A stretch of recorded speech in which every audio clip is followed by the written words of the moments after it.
Bien, pues muchas gracias a Mariana y a José Alberto por haber llevado la primera parte de este cuarto día de las jornadas de conservación y de restauración. Pues vamos a dar pie a esta segunda charla, plática. Gracias por asistir a todos desde las latitudes en donde nos encontremos. Afortunadamente somos 48 participantes, eso es muy bueno porque pues, veo que hay mucha escucha, lo cual es importante. Y los seguimos invitando pues a que sigan manifestando sus inquietudes y preguntas en el chat, tal cual así lo hizo mi compañero Alberto. Yo voy a ir tomando las dudas o inquietudes que le quieran manifestar a la doctora Eugenia, y bueno, pues la voy a presentar y bueno, ella les va a platicar de su ponencia. No le voy a introducir su título porque yo sé que ya lo va a hacer ahorita, ¿no? Pero bien, miren, con ustedes tenemos a Eugenia Macías Guzmán, quien es restauradora bueno, egresada del INCRIM, INA, es maestra en antropología social por el CIESAS y doctora en historiadora del arte por la UNAM. Es especialista en fotografía, antropología visual y arte del siglo XX en México. Fue investigadora, curadora y docente en México del Museo de Arte Moderno, IMBAL, y en el Centro de Documentación Arqueya del Museo del MUAC, también de la UNAM. Estuvo participando en la ENES Morelia y recibió el premio INA, Paul Koremans, en el 2000. El apoyo Richard Gilder del American Museum of Natural History en el 2018 en Estados Unidos, y el apoyo de Iberarchivos en su convocatoria 2018 para la primera etapa de la organización del Fondo Histórico del Museo MUCA, preservado en la UNAM. Es profesora, investigadora de la Escuela Nacional de Conservación de la ENCRIM. Y bueno, pues el título de su ponencia, yo quiero que ella lo diga porque lo va a decir más bonito que yo, ¿no? Y bueno, pues adelante, Eugenia, buenas tardes, bienvenida, y pues te damos la palabra. Muchas gracias a todos. Voy a compartir pantalla para comenzar. Y bueno, pues antes que nada quiero felicitar a mis compañeros de la mesa anterior por estas reflexiones pues tan interesantes y llenas de profundidad, ¿no? En torno a su experiencia sobre pintura de caballete. Muchas gracias, Mariana y José Alberto. Yo pues quiero también agradecer la invitación a esta cuarta jornada de conservación y restauración organizada por la Universidad de San Marcos y la Municipalidad de Lima, Perú, en colaboración con la Escuela Nacional de Conservación de Lina, donde también estoy adscrita. Agradezco a la Subdirección de Investigación de esta Escuela Nacional de Conservación su amable invitación a este evento. Y bueno, lo que yo les voy a presentar es justo una reflexión sobre el preservar documentos museológicos latinoamericanos como una manera pues de vincular con la conmemoración que da lugar también a esta cuarta jornada de conservación, que es el bicentenario de la independencia del Perú, y justamente les voy a presentar el proceso de trabajo que llevamos a cabo en el Fondo Histórico del Museo Universitario de Ciencias y Arte, MUCA, que fue el antecesor pues del museo donde este fondo documental se encuentra ahora, el Museo Universitario de Arte Contemporáneo de la UNAM, y el apoyo que recibimos de Iberarchivos en el 2018. Antes que nada también quiero agradecer al equipo de trabajo de pues esta primera etapa de este proyecto. Es un proyecto que se terminó la primera etapa en el marco del apoyo de Iberarchivos, pero quedó pues en proceso, tuvo que ser suspendido por justamente el inicio del confinamiento por la pandemia de COVID-19. Y en ese equipo estuvo quien era encargada del área de preservación digital en el Centro de Documentación Arqueya del Museo Universitario de Arte Contemporáneo, el MUAC de la UNAM, Natalia Estrada Hernández. También colaboró Mariana Camargo Meléndez en la parte de gestión del proyecto, Mónica Núñez Hernández en la parte de conservación, preventiva y elaboración de guardas de primer y segundo nivel sobre los materiales. Ellas también están adscritas al Centro de Documentación Arqueya. Y teníamos un esquema muy bonito de ganar-ganar con prestadores de servicio social, estudiantes egresados o terminando sus estudios universitarios, y un esquema de prácticas profesionales. Entonces tuvimos la valiosa ayuda de Samantha Díaz, Paulina Morales, Natalia Varela, Cecilia Crescencio, Leopoldo Aguirre Cruz Lara y Jazmín Cato, ¿no? En esa modalidad. Entonces, pues miren, nosotros justamente retomamos el acervo como lo ven en estas imágenes, con pues este tipo de cajas de almacenamiento que son pues muy frecuentes en los acervos documentales y en archivos, por ejemplo, de trámite y de concentración de las instituciones. Y lo que hicimos fueron tratamientos parciales de catalogación, conservación preventiva, digitalización y preservación digital entre julio de 2019 y marzo de 2020. Y el proyecto se inscribió en un eje prioritario de Iberarchivos, que era el fomento de la perspectiva multicultural. Y aquí es donde yo quiero engarzar el presentarles este proceso de trabajo con el bicentenario, esta celebración desde la conservación del bicentenario de la independencia del Perú, con pues, perspectivas recientes en torno a las epistemologías del sur y a la ecología de saberes que ha planteado Boaventura de Sousa Santos, quien pues habla del conocimiento, o sea, de que podamos activar, gestar, generar, impulsar procesos de conocimiento como procesos emancipatorios, ¿no? Y que para esto pues es justo necesario voltear la mirada a las propias singularidades y especificidades de los acervos y de las producciones culturales propiamente latinoamericanas, ¿no? En la idea de pues generar un énfasis sobre conocimientos con criterios de rigor y validez que operen en prácticas sociales que sean propiamente latinoamericanas, ¿no? En la idea de, pues de que todo este tipo de producciones que trabajamos desde la conservación contribuyan a algo que Boaventura de Sousa Santos llama búsqueda de justicia cognitiva, ¿no? Que la información de estos legados pueda ser activada, reflexionada, circulada desde los parámetros de los contextos latinoamericanos, ¿no? Entonces, yo quisiera presentarles pues estos trabajos de reorganización archivística que involucran medidas de conservación preventiva de este fondo histórico del Museo Universitario de Ciencias y Arte, pues desde ese lugar, ¿no? Aquí vemos pues el tipo de materiales que conforman este fondo. En el fondo no solo hay materiales latinoamericanos, sino, como vemos en la foto arriba a la derecha, materiales de manifestaciones culturales pues de distintas partes del mundo, ¿no? Como en este caso un diseñador finlandés, ¿no? Pero yo me voy a centrar en las que son latinoamericanas, en dos líneas de este eje prioritario de fomento a la perspectiva multicultural del proyecto inscrito pues, en los procesos de trabajo de Iberarchivos.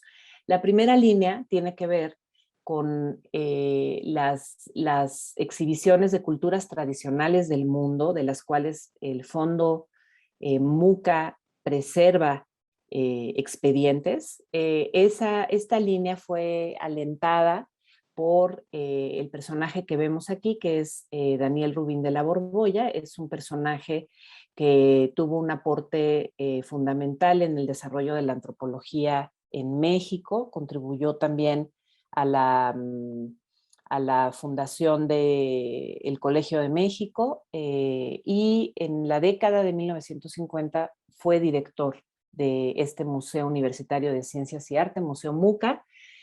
Aquí vemos también pues, documentación vinculada a sus propias líneas de trabajo. Él comenzó trabajando como dibujante en el Museo Nacional de México, y después ya realizó como una línea de investigación en torno al arte popular mexicano, y finalmente fue desarrollando pues esta otra línea de gestión de generar instituciones que pudieran contribuir a la enseñanza de la antropología en México y como les decía yo, en el Colegio de México también, ¿no? Entonces, cuando Rubín de la Borbolla dirige el Museo MUCA en la década de los 50, él impulsa, justamente por este bagaje profesional que él tenía, él impulsa la conformación de una gran colección de cultura material de distintas partes del mundo, que hoy por hoy se conserva en el acervo del Museo Universitario Arte Contemporáneo, ¿no? Aunque hoy la vocación del museo está más en manifestaciones artísticas recientes, este acervo que se conformó en la década de 1950 por Rubín de la Borbolla sigue formando parte del museo y sigue siendo activado por investigaciones, ¿no? La otra línea que entró en esta perspectiva multicultural de Iberarchivos se da durante la gestión del artista Helen Escobedo. Ella se formó primero en filosofía aquí en México y luego hizo estudios de escultura en Londres, y ahí ella se familiariza pues con prácticas experimentales, abstractas, de arte monumental público. Su práctica como creadora estaba situada en esos lugares, pero eso la hacía tener sensibilidad precisamente a el arte experimental, no objetual, a perspectivas del diseño, ¿no? de objetos funcionales y las indagaciones estéticas que se desplegaban en ellos, y fomenta durante el periodo en que ella, bueno, primero fue subdirectora de colecciones y luego ya directora del Museo MUCA. Entonces, en el periodo 1961-1979, ella fomenta pues la producción de exposiciones, eventos académicos, intercambios, programas de formación de este tipo, ¿no? Relacionados con la experimentación, el no objetualismo, la abstracción, el diseño, ¿no? Aquí algunos ejemplos de materiales que se resguardan en el fondo MUCA, que se relacionan pues con estas líneas de trabajo que desarrollaron ambos directores, Rubín de la Borbolla y Helen Escobedo. Eh, entonces tenemos pues esto, ¿no? Pintura cubana de reciente o de actualidad en esa época, o por ejemplo el Tercer Salón Independiente, que era un colectivo de artistas mexicanos que decidieron no alinearse a las instituciones estatales donde circulaban las artes visuales, la producción de artes visuales en México, o por ejemplo la exposición Alegoría, Forma y Fantasía, que justamente era una relectura de esta colección de cultura material internacional, o la exposición, que además estuvo acompañada por distintas actividades reflexivas y académicas, el arte conceptual frente al problema latinoamericano, ¿no? Como un ejemplo del tipo de documentación multicultural latinoamericana, ¿no? O sea, desde nuestros propios referentes que pues se generó por las actividades de este Museo Universitario de Ciencias y Arte. En 2017 hubo una exposición curada por dos colegas pues con las que he tenido la fortuna de colaborar recientemente, Elba Peniche y Clara Bolívar, que era justamente una revisión del papel de Helen Escobedo como gestora frente al MUCA, ¿no? Y esto también este tipo de procesos, tanto este proyecto que yo les estoy presentando ahora, como el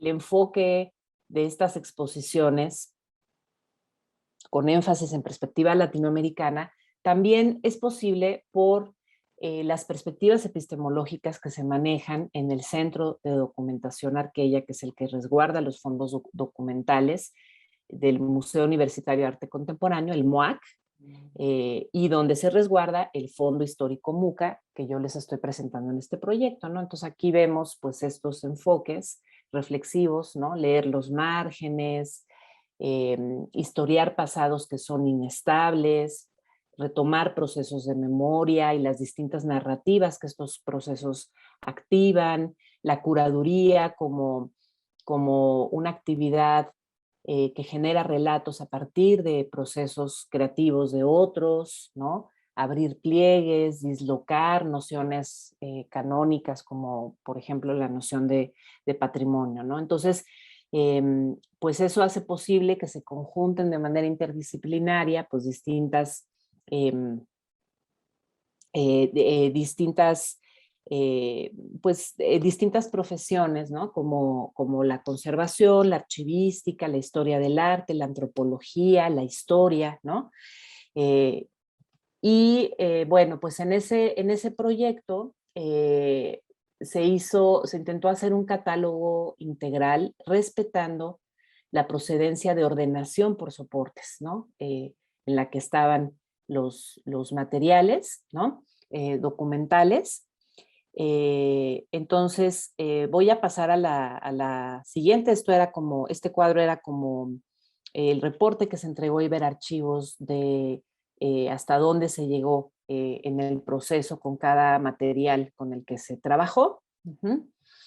Fíjense que se trabajaron alrededor en este periodo de esta primera etapa de reorganización con el apoyo de Iberarchivos, se trabajaron 11.114 elementos, pero en realidad quedaron catalogados 925 ítems. Esto es porque algunos se trabajaron como unidades documentales simples, esto es que un solo elemento conforma un ítem, y otros se trabajaron como unidades documentales compuestas, esto es que varios elementos pues conformaban un ítem, ¿no? Y esto pues los propios materiales documentales van indicando desde sus rasgos pues cómo realizar esta catalogación. Sobre todo es necesario tomar estas decisiones, hacer estas definiciones pues en fondos documentales de gran extensión, ¿no? Donde la solución no es ir a destajo catalogando elemento por elemento,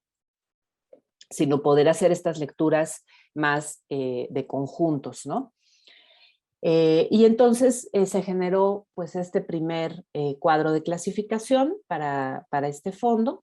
Entonces, a mí me gustan mucho las perspectivas de la archivística posmoderna o la archivística crítica, que justamente pone en cuestionamiento pues, muchos de los procedimientos canónicos de la organización y descripción de archivos o de acervos documentales. Sin embargo, esta herramienta del cuadro de clasificación a mí sí me parece un instrumento muy, muy útil porque tiene una naturaleza epistemológica, te permite generar un gran mapa conceptual de los contenidos que aloja un acervo documental con independencia de las ordenaciones de la procedencia del archivo, ¿no? Que es el caso. Fíjense, yo les había dicho que la procedencia presentaba una ordenación por tipos de soporte, que es lo que vemos en la columna derecha de este esquema. Sin embargo, el cuadro de clasificación, las secciones, que son estas delimitaciones abstractas que tienen que ver con los fines o los objetivos de los agentes creadores del archivo, ¿no? Pues en realidad estas secciones atraviesan los distintos soportes, como podemos ver aquí. Es decir, en la sección de exposiciones que es la que más se consulta y es la que tiene como más alcances historiográficos para pensar la historia de la actividad de los museos en México, ¿no? Está conformada por materiales fotográficos, por carteles, por publicaciones, por notas hemerográficas, documentos, y dentro de los documentos, correspondencia, registro y movimiento de obra, curaduría, o sea, guiones, textos de investigación, diseños museográficos, documentación administrativa y de generación operativa, por ejemplo, ¿no? Entonces, a mí esta herramienta me parece muy, muy útil, me parece que es la que le da una dimensión mucho más reflexiva al trabajo que estamos haciendo para ponderar, ¿no? La relevancia historiográfica del acervo documental con el que estamos trabajando. Entonces, bueno, aquí pues vemos escenas de los distintos trabajos que se hicieron en los álbumes hemerográficos de catalogación, colocación de esquineros de plástico poliéster, mylar para fijar los recortes periodísticos sin hacer un tratamiento intrusivo en estos álbumes. Esta fue una discusión muy interesante, pues de si se desmantelaban estos álbumes pues con materiales que altamente degradables, o se intentaba una solución no intrusiva respecto a los recortes, que es lo que tiene valor informativo, pues de fijación a las hojas, ¿no? Y se optó por esto y por generar como guarda de primer nivel en estos álbumes cajas de polipropileno, que es pues el material frecuente de almacenamiento en este tipo de materiales por ser inerte en un mediano plazo. Es un material estable, ¿no? En términos físico-químicos, si está resguardado en condiciones ambientales idóneas, ¿no? Y también porque hay una realidad, aunque el MOAC es un museo importante en México, pues tiene restricciones presupuestales, entonces no podían realizarse intervenciones de retiro de estos elementos hemerográficos de estos antiguos álbumes, ¿no? No había recursos ni materiales ni humanos que dieran para eso, y entonces fue una discusión teórica interesante, ¿no? Y que dio lugar pues a un acercamiento lo menos intrusivo posible, pero que otorgara ciertas pautas y rasgos de estabilización, ¿no? De los materiales. Lo mismo sucedió con los expedientes de las exposiciones, ¿no? Que es esto que vemos aquí, se transfirieron a guardas de conservación y catalogación en materiales con formatos medianos y grandes. Sí se elaboraron guardas de primer nivel en poliéster mylar y de segundo nivel en cartulina flexible blanca libre de ácido, pues de acuerdo al tamaño de esos materiales.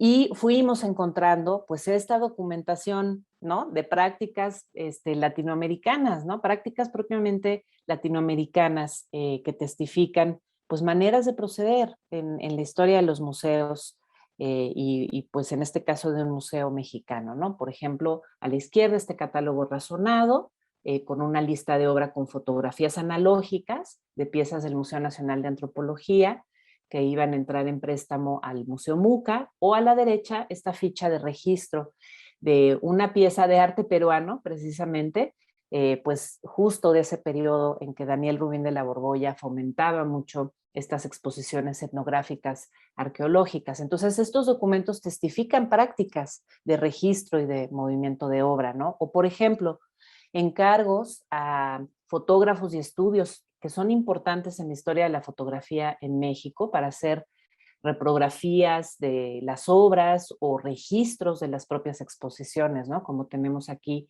el estudio de Hugo Breme, este autor que es emblemático de el pictorialismo fotográfico en México. Ya no era él, era el estudio, ¿no? Era su estudio. Y Walter Reuter, que es un fotoperiodista que llegó a México pues justo exiliado por la Segunda Guerra Mundial en Europa y tiene una obra muy prolífica aquí en México, ¿no? Entonces, pues es justo hallar como estos materiales documentales. Los carteles, hay numerosos carteles de las distintas exposiciones y eventos realizados, también se hizo su catalogación y estos ya estaban almacenados en guardas de conservación de polipropileno o papel Tyvek o cartulina libre de ácido y hoy por hoy estos carteles se apela mucho a ellos en el mismo MUAC, en exposiciones que hacen revisión de periodos artísticos, pues de ese periodo en que el MUCA, el Museo MUCA estuvo activo. Por ejemplo, hubo una de gráfica de 1968 del movimiento estudiantil de 1968 y varios carteles de esta sección del Fondo MUCA fueron utilizados para esa exposición, ¿no? Hay también publicaciones, se hizo su catalogación, se encuentran almacenadas en cajas de polipropileno y aquí encontramos un grupo importante de materiales. Estos se quedaron todavía sin transferir a guardas de conservación, a guardas de primer nivel, pero encontramos un grupo importante de materiales que tiene que ver con la colaboración del Centro de Arte y Comunicación de Argentina a través de la gestión de Jorge Glusberg, que tiene un papel fundamental en el desarrollo del arte conceptual y el arte no objetual en Latinoamérica. Glusberg, a través del CAIC, generó colaboraciones con distintos países para fomentar encuentros de discusión y de exhibición de este tipo de prácticas artísticas y el MUCA no fue la excepción, ¿no? Hay un cuerpo de documentación muy importante de este crítico y gestor argentino, ¿no? Finalmente tenemos en cuanto a los materiales analógicos, las fotografías que son sobre todo registros de distintas exposiciones al paso de la historia del Museo MUCA y de actividades educativas y académicas. Y también se hizo su catalogación y se hicieron correcciones en el almacenamiento actual en fundas de plástico de conservación y pues estaban en cajas de polipropileno pues negras como suelen almacenarse los materiales fotográficos. Hubo otra vertiente de trabajo que tenía que ver con la preservación digital y que fue este cotejo entre el material físico y el material digital que ya había para este fondo MUCA, ¿no? Entonces se fueron contrastando, por ejemplo, las cajas fotográficas con los ítems digitales que existen en los discos duros del Centro de Documentación Arqueya. Estos materiales digitales se resguardan en discos duros externos y hay también un juego espejo que está resguardado en un lugar externo al Centro de Documentación Arqueya. Hay versiones TIFF, que son los archivos maestros, y versiones JPG en alta resolución con los estándares, con estándares que suelen definirse para la preservación digital, y a partir del archivo JPG es que se sacan las distintas copias de uso con distintas resoluciones de acuerdo a las solicitudes de préstamo digital que llegan al Centro de Documentación Arqueya. Entonces, esto se contrastó sobre todo con los materiales fotográficos y con también cajas de publicaciones, ¿no? Y de ahí se diagnosticó que, bueno, había materiales que no estaban digitalizados, o sea, había huecos entre estos materiales, y también se revisaron las rutas del almacenamiento de estos archivos. Se optó por un procedimiento donde se emulara en los folders y carpetas digitales la misma ruta de almacenamiento que presentan los materiales físicos, para que hubiera un correlato, porque generalmente hay muchísima dificultad en hacer esa correlación y esa convergencia entre los materiales digitalizados y los materiales analógicos, ¿no? Entonces se revisaron, ¿no?, estas rutas, se replantearon, se rediseñaron Y de los materiales detectados, o sea, sobre todo las publicaciones y los materiales fotográficos por exposiciones en que se detectaron, pues que hacía falta digitalizar materiales relevantes, que esto tenía que ver pues con discusiones colegiadas. eh, Se hicieron pues las digitalizaciones correspondientes, ¿no? Para subsanar como esos huecos, ¿no? Entonces, esto es importante. En el Centro de Documentación Arquella no se digitaliza todo a destajo, ítem por ítem. Siempre hay como una valoración historiográfica, y también se ponderan las distintas solicitudes de préstamos digitales que se hacen. Eso también va conformando un criterio de valoración de relevancia historiográfica de los materiales, en lugar de digitalizar todo, porque el volumen es tan grande que no, pues no dan, ¿no? Ni los tiempos, ni los recursos materiales, ni humanos. Y bueno, aquí vemos un poco como del proceso de trabajo en esta vertiente. Y pues esto es lo que yo quise compartirles, ¿no? Cómo alentamos perspectivas eh, pues con los propios criterios que generemos desde América Latina, ¿no? O sea, aunque retomemos normativas, autores y criterios que se han generado en distintas latitudes, pues que no perdamos de vista eso, ¿no? Que estamos trabajando eh, en contextos específicos, con necesidades singulares, y que, que, que debemos fortalecer como los propios valores culturales, ¿no? Desde estos lugares, en nuestros procesos de trabajo, ¿no? Y pues esto es lo que quería compartirles esta tarde. Muchas gracias. Más bien, gracias a ti, Eugenia, muchas gracias. Pues los invitamos nuevamente a que hagan nos dejen en el chat sus preguntas. Por lo pronto, de verdad, Eugenia, me has dejado pensando en tantas cosas en relación a cómo conocemos este proceso de gestión documental de manera así como muy específica a partir de las ciencias de la documentación o de la archivística, ¿no? Y cuando este propio proceso de gestión documental es expuesto, digamos, a otras miradas epistemológicas, en este caso como las de Buenaventura, en la que dice que nuestros referentes pues, epistemológicos y sobre todo nuestros referentes empíricos son nuestra propia experiencia, ¿no?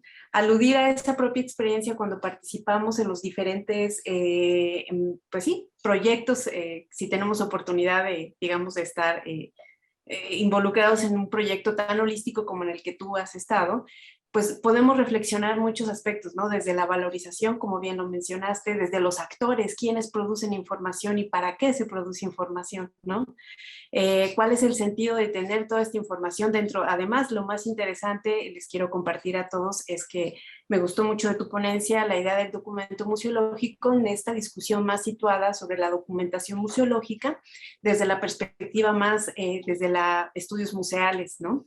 Que se entiende sobre todo el trabajo que hacemos desde el archivo, desde la generación de información, desde la clasificación de la información, desde incluso la parte que tiene que ver con la catalogación, para comprender este gran mundo de la documentación museológica, ¿no? Y creo que pues este proyecto está situado en varias secciones interdisciplinarias, ¿no?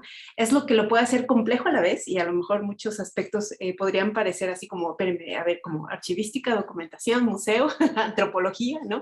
Pero en realidad se necesitan de las cuatro para poder entender la complejidad de los proyectos que tienen que ver particularmente dentro de los museos y que tienen que ver con esta documentación, ¿no? Esta documentación museológica es, si no bien ya discutida desde los 30, ¿no? Pero que ahora está tomando estas nuevas, digamos, perspectivas que son tan interesantes, y lo que más me gusta de esto es decir, y voy a retomar el comentario que hizo nuestra compañera Mariana y Alberto en la primera sección de esta mesa, que tenía que ver justamente con el hecho de siempre reflexionar hacia dónde estamos construyendo nuestra relación entre la práctica y la teoría. ¿Cuáles son estos referentes empíricos que nos hacen justamente reflexionar nuestra práctica? ¿Qué retomamos de otras disciplinas o de la misma disciplina para poderlo adaptar al presente? Y eso es sumamente interesante, ¿no? Así que, bueno, yo no quisiera quitarle la palabra, por favor, a los participantes, ¿no? Quería cerrar algunas reflexiones que me parecieron muy interesantes el día de hoy, además porque los 4 somos del INCRIM, de diferentes programas académicos, así que ha sido un agasajo una vez más escucharlos, ¿no? Tanto a Mariana como a Alberto, a ti, Eugenia, pero pues si alguien quiere, por favor, o levantar su manita con el emoji que es levantar la mano, o bien pueden manifestarse, digamos, de este lado del chat, ¿no? O también invito a Mariana o Alberto si es que tienen algún comentario que hacerle, por supuesto, a Eugenia, ¿no? Así que les doy el micrófono, compañeros.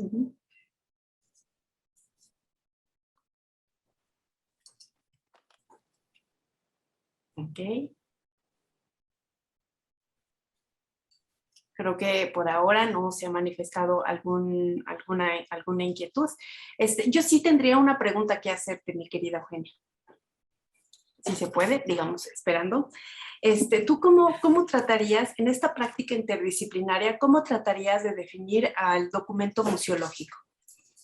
Digamos, sé que está situado desde la parte de la multiculturalidad, nos mencionaste a estos 2 grandes personajes, pero ¿cómo desde tu punto de vista, en tu opinión, tu experiencia y por supuesto en tu especialización, cómo tratarías de definir al documento museológico? Muchas gracias, Mezcli. Pues es una gran pregunta la que haces, ¿no? Yo creo que es un árbol con muchas ramas, ¿no? O sea, es todo material que nos permita construir memoria de prácticas vinculadas a un espacio museístico, ¿no? Y en ese construir memoria, pues está atravesado, están atravesadas múltiples posibilidades de enfoques reflexivos, ¿no? En los expedientes de exposiciones de este museo son súper interesantes porque te permiten todas estas aristas. De hecho, en algún momento de la exposición yo les decía documentos, pero bueno, no son documentos así, solo documentos, ¿no? Tenemos correspondencia protocolar que tiene que ver con la gestión entre funcionarios de instituciones nacionales e internacionales acordando, ¿no? Términos de una colaboración interinstitucional para que una exposición se concrete, pero tenemos también una correspondencia más local que tiene que ver con la propia operatividad logística. Por ejemplo, al interior de la UNAM, de distintas secciones de la UNAM, para que el museo pudiera concretar distintos pasos para que la exposición se abriera público, se produjera, ¿no? Se divulgara, etcétera, ¿no? Y al mismo tiempo hay notas sueltas de curadores en turno o de artistas en turno en relación a la propia exposición, a sus contenidos o a manejos en ellas, ¿no? Hay planos de sala, ¿no? Hay planos de sala, la cuestión que yo decía de registro y movimiento de obra, ¿no? De estos listados de obra o estos recibos, ¿no? Individualizados por piezas de préstamos. Y hay también toda la cuestión de pagarés, ¿no? En ese momento, ¿no?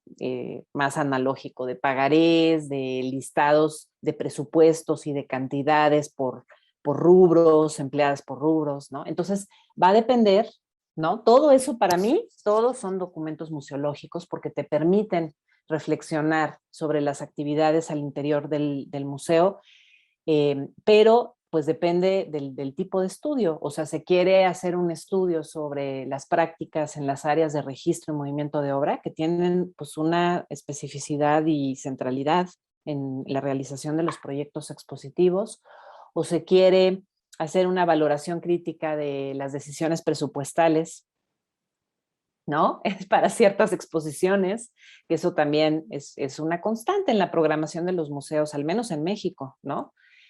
O sea, no se destina el mismo presupuesto a todas las exposiciones y por supuesto hay enfoques que a veces son políticos o a veces son tácticos, ¿no? En el apoyo o no de ciertas exposiciones. A veces claramente se le da a una exposición un papel diplomático o un papel demagógico o, ¿no? O un papel crítico, de crítica política, ¿no? Y todo eso sí vemos correlatos de estos enfoques en la propia documentación, ¿no? Entonces sí, pues esa es la aproximación que yo haría, ¿no? No, pues es una aproximación muy contemporánea para todos aquellos que estamos en la práctica del museo y en la práctica sobre todo que tiene que ver con documentación y archivística. Nos has dado, digamos, pautas para empezar a pensar de otra manera la definición tradicional de documento, ¿no? Por principio de cuentas, y después de entender, digamos, el documento en su extensivo más museológico, ¿no? Milushka Alzamora pregunta si podrías explicar un poco más sobre los archivos digitales. Y ella menciona algo sobre el juego de Sí, ok. Bueno, en Arqueya, el proceso de digitalización cotidiano, digamos, que se deriva de las solicitudes de préstamo digital o, o de proyectos expositivos en curso en el propio museo que echan mano de ítems documentales del centro de documentación, pues como parte de su lista de obra. O sea, a la par que hay esa actividad cotidiana, así constante, ¿no? Como de encargos que tienen que salir, también está intentando definir pues una política de preservación digital. Por un lado es la cuestión de que no digitalizar todo a destajo, como se hizo durante mucho tiempo en muchas instituciones, porque no hay presupuesto, ni tiempo, ni personal que alcance, ¿no? Para una política así. Entonces, en Arqueya, yo terminaba con eso la presentación, lo que se ha definido es una ponderación de relevancia de acuerdo precisamente a las solicitudes de préstamo digital. O sea, hay fondos que son mucho más solicitados que otros, ¿no? El fondo Felipe Ehrenberg, el fondo Polavais. Por ejemplo, ahora que la televisión prácticamente ha desaparecido, se está haciendo historia de la televisión. Y Paula Baez es una artista, hay un fondo documental de ella, ahí en el Centro de Documentación Arqueya, que fue central, que fue pionera en usar la televisión como herramienta expresiva, ¿no? Y es además pionera del videoarte en México, hacía prácticas de videodanza, usaba la televisión para estos experimentos de videoarte que ella hacía. Entonces, hoy por hoy es un fondo que se está solicitando mucho, así la digitalización de ítems, van los investigadores, se les da un catálogo Excel porque no hay hasta el momento un sistema de base de datos que permita la automatización de la consulta. Todo es por estas bases Excel que no son sistemas de bases de datos porque no permiten el cruce, ¿no? El cruce de campos. Pero por ahora así es como funciona. Entonces los investigadores hacen sus selecciones y acuden, ven los materiales directamente y solicitan digitalizaciones, ¿no? De lo que necesitan. Entonces, se van formando patrones, como les digo, por ejemplo, este de Paula Weiss es muy, muy consultado ahora porque ahora se está construyendo una historia de la televisión en el mundo, ¿no? No solo en México, en el mundo, ¿no? Y las prácticas culturales a las que da lugar la televisión, ¿no? Ese es un ejemplo, ¿no? Entonces, de pronto hay fondos que empiezan a ser muy solicitados, que cuentan con muchas digitalizaciones y eso va conformando una especie de patrón de relevancia, ¿no? Pero también están las discusiones al interior del equipo de qué fondos requiere también ya ir haciendo digitalizaciones de sus materiales analógicos que son emblemáticos, ¿no? Para reconstruir los procesos históricos y museológicos precisamente en los que están involucrados, ¿no? Entonces también, ¿no? Eso va dando otro patrón, ¿no? Eso por un lado. Pero por otro lado, pensar la preservación digital, pues en términos más integrales, ¿no? O sea, hay problemáticas muy grandes de almacenamiento, de obsolescencia de las tecnologías con las que se hacen estas digitalizaciones y de los repositorios para almacenarlas, ¿no? ¿Cómo las mantienes siempre disponibles, siempre en repositorios que, que, las, que las tengan accesibles para ser abiertas y que no sean ganados, ¿no? Que no les gane la obsolescencia tecnológica? O sea, también se piensa en todas estas cosas, ¿no? Y también, por supuesto, se han evaluado los equipos, ¿no? Los equipos tecnológicos con los que se trabaja, ¿no? Se trabaja con un escáner de cama plana, tamaño tabloide, que permite la digitalización de materiales más grandes, no solo materiales pues de cierto tamaño para abajo, ¿no? Por un lado, con rasgos de digitalización profesional, ¿no? Esto es abatir pues las mallas, ¿no? Las mallas que se van formando en esas nuevas imágenes digitales que nunca van a tener la resolución de los materiales analógicos. Por eso hoy por hoy hay un regreso a la fotografía analógica, porque la resolución de la superficie fotosensible, ¿no? Atravesada por los procesos en cuarto oscuro, siempre va a ser superior que estos distintos patrones digitales con los que se conforman, ¿no? Las imágenes obtenidas por escaneo.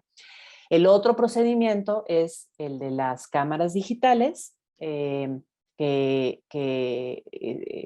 se sujetan a ampliadoras, ¿no? Y eso es muy útil para objetos tridimensionales o para objetos de dimensiones mayores, ¿no? También se evalúa eso, ¿no? Los equipos, el funcionamiento de estos equipos, cuáles han sido más adecuados, el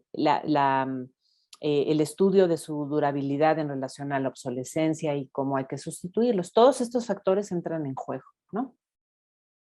Uh-huh. Gracias, Eugenia. Espero que, digamos que para Ivonne Canseco hayas ampliado un poquito más, ¿no? Y sobre todo lo de Milushka, ¿no? Que era preguntada por los archivos digitales. Hay una última pregunta, yo creo que podemos darnos tiempo para que la contestes y con esto, digamos, iríamos cerrando la jornada del día de hoy. Y Nilton Camacho pregunta que qué medidas tomaron en cuanto a la conservación preventiva desde el punto de vista climático. De acuerdo. Quería nada más aclarar una cosa que también es importante de la anterior, que es que evidentemente hay archivos nacidos digitales. Hay archivos nacidos digitales, ¿no? A lo mejor también la pregunta iba por ese lugar. Y esos se someten a estos mismos criterios de catalogación que yo les mostré en relación a los materiales analógicos, ¿no? Y se aclara eso, ¿no? Que pues ya son imágenes que se generaron, imágenes y materiales que se generaron con tecnología digital, ¿no? Y eso se explicita, porque en este caso que yo les presenté, la base son materiales analógicos y de ellos se generaron los ítems digitales, ¿no? Entonces también hay ese caso en este centro de documentación Arquella. Y en relación a lo climático, el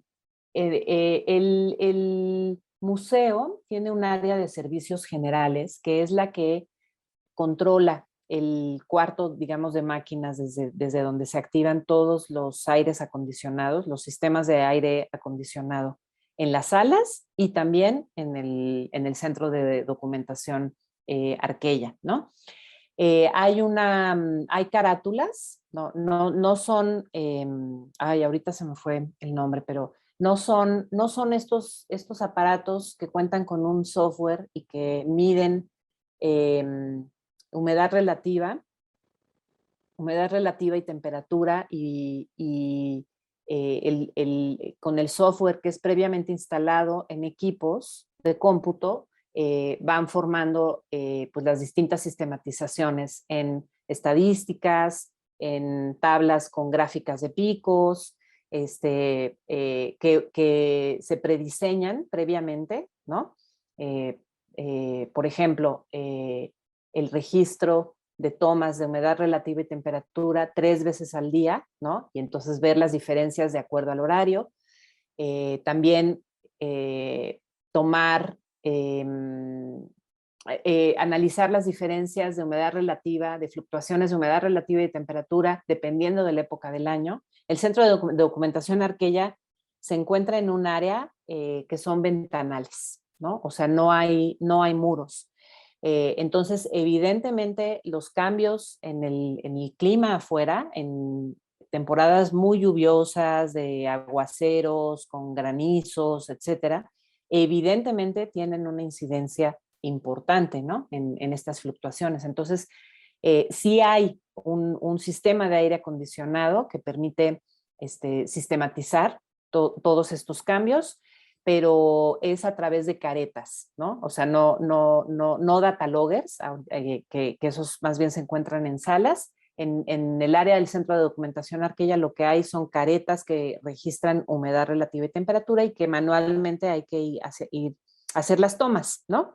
Y que se ha estipulado que se hagan 3 veces al día, pero es un proceso que está en implementación, ¿no?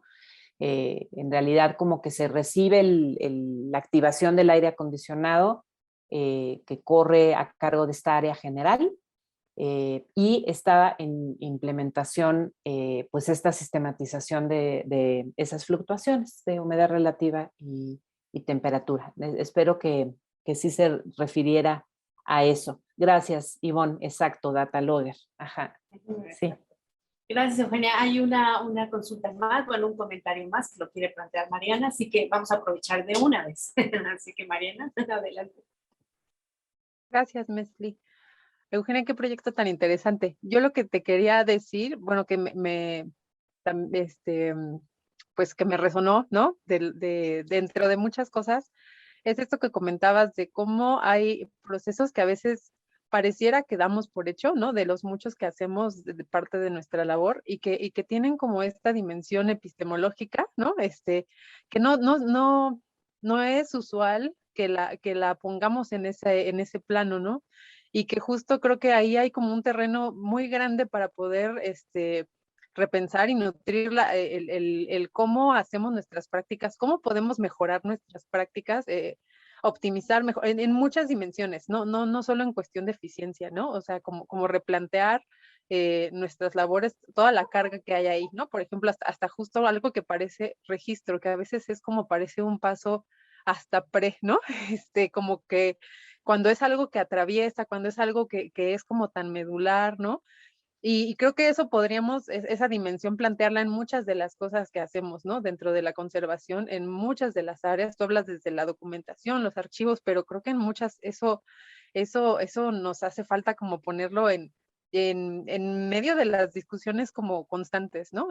Bueno, eso nada más te lo quería comentar porque sí, porque lo destacaste, ¿no? También, y sí es algo que necesitamos ponernos más no solo a discutir, sino a asimilar, ¿no? En nuestras prácticas. Nada más, muchas gracias.